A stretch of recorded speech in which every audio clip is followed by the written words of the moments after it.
Imagine solving a Rubik's Cube, not by turning each side one move at a time, but by discovering a whole new method to reach the solution more efficiently. That's what quantum computing offers, a revolutionary way to tackle complex problems with new capabilities and smarter approaches. Let's break it down. In traditional computing, information is stored as bits, zeros or ones, like a light switch that's on or off.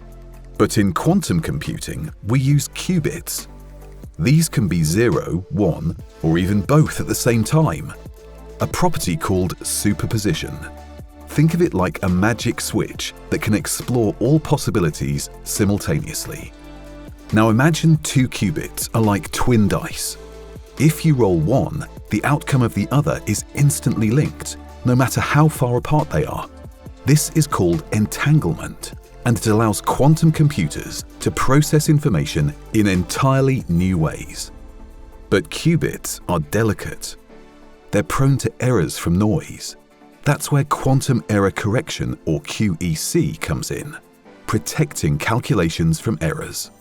Mastering QEC is the key to achieving fault-tolerant quantum computing, FTQC, enabling reliable and powerful systems to solve the world's toughest challenges. At Pascal, we use neutral atom technology to build these quantum systems. These atoms are like perfectly aligned puzzle pieces, offering flexibility and scalability that traditional tech can't match. For logistics, finance, healthcare, and beyond, quantum computing means finding solutions faster, optimizing better, and making breakthroughs that once seemed impossible. Ready to unlock quantum potential for your business? The future is here.